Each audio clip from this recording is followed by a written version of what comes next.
trillion bucks or 10,000 power level? Which one would you pick? I'm just sitting there watching some girl's live stream when out of nowhere, two options pop up on my screen. Left side, a trillion in Dragon Nation currency. Right side, 10,000 battle power from Dragon Ball. I squinted at the options and slowly asked, okay, what exactly does that mean? What does 10,000 battle power even get you in the real world? Can you stop a bullet? Bullets pose zero threat to the host. What about missiles? Missiles, ineffective. Easy, I picked the power without even blinking. I mean, if I'm literally invincible, who cares about the money? The blue panel in front of me faded away and I could feel it. Something had changed. I stood up and took a step forward. Crack. The wooden floor beneath me shattered. I looked down. Both my feet had sunk straight through, cracks spreading out like a spider web. I just froze. I tried to pull my feet out, barely used any force, and immediately lost my balance. I grabbed the table next to me and pressed a perfect handprint right into the solid wood. Then the legs gave out, the whole table collapsed, and my computer, keyboard, and soda can went crashing everywhere. I just stood there in the wreckage, hands still frozen in place, completely zoned out, and right while I'm still spacing out, my phone rings. I pull it out, swipe to answer, and hold it up. Hey Dad, what's up? Xiaofei, something happened. Something really bad happened. Dad, what's going on? Slow down, what happened? It's your sister, Xiaoying. She went on that trip to Yunhai with her roommates, remember? We told her not to go that far. She wouldn't listen.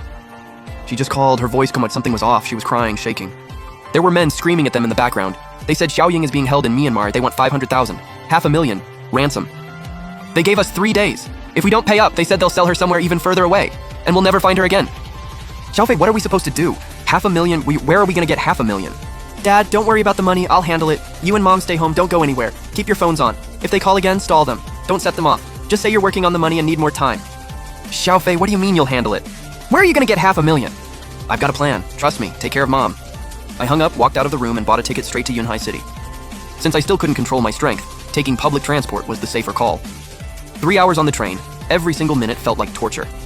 The train finally pulled into Yunhai Station. I didn't waste a second, walked straight out and jumped in a cab. Take me near the border crossing. The cab stopped along a desolate road. That over there is the port of entry. Past that, there's a checkpoint. Tourists usually can't get through. Lots of hills out here. See those buildings across the way? That's a Myanmar town right there. I paid, pushed the door open, and stood on the roadside with my backpack. A few hundred meters ahead, I could see the national gate standing tall, flags flying, vehicles and people lined up at the checkpoint. Further out, a low mountain ridge cut across the horizon. On the other side, the buildings looked different, scattered and run down. That was the Myanmar border, winding right through those hills. I didn't head toward the checkpoint. Instead, I turned and walked toward the overgrown hillside on the other side of the road. No path, dense trees, nobody around. A few minutes in, once I was completely out of sight from the road, I stopped and set my backpack down. The dense ridge stood ahead of me. There was no conventional way through. No running start, just a slight bend of the knees and the terrifying power in my legs detonated. Boom! The ground beneath me exploded into a shallow crater.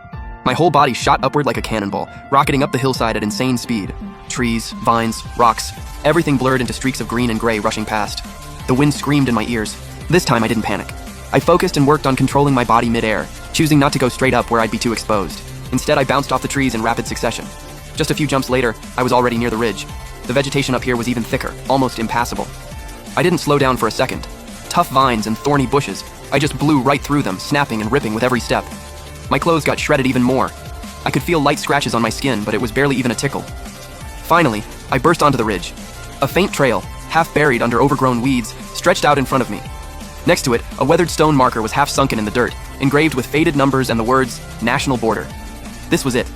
I looked toward the other side of the ridge. The terrain dropped off more gently, opening into an endless green sea of forest. But deeper in the valley, I could clearly make out clusters of scattered, run-down buildings with smoke rising from them. I could even hear faint shouting in a local dialect and dogs barking, Myanmar, I'm here, no hesitation. I leapt off the ridge. The descent was even faster, but I had experience now. On the way down, I kept tapping off trees and jutting rocks with my feet and hands to slow the impact. Still a little rough, but manageable. A few times I pushed off too hard. Small trees shook violently, rocks crumbled and sent chunks flying. When I landed, my feet dug 2 more craters into the ground. Leaves scattered everywhere from the shockwave. I steadied myself, crouched low, and scanned the area. I'd crossed the border. No patrol, no alarms, raw and simple.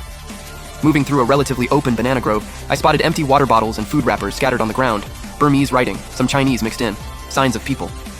About half an hour later, I reached the edge of the valley and crouched behind a thick bush peering down. It was a classic border town, or more like a big village. On the streets, dark-skinned local men in traditional Burmese longis were tearing through on beat-up motorcycles. There were also Chinese faces dressed just like people back home, moving fast or huddled in front of rundown shops talking. What really caught my eye were the walled-off compounds near the edge of town, close to the tree line. Barbed wire stretched across the top, some of it electrified. Armed men in mismatched uniforms stood guard at the entrances, eyes constantly sweeping the surroundings. Those had to be the scam compounds. My heart picked up. My sister could be inside one of those walls right now, but I couldn't just rush in. I needed intel first. I made my way toward the edge of the main street. My eyes landed on a little Sichuan food stall. Tiny spot, just 2 folding tables out front. A slightly chubby, middle-aged Chinese guy in an apron was stir-frying something in the wok. The smell drifted out. No other customers inside. I took a breath, composed myself, and kept my face as natural as I could. "Hey, I'd like to eat."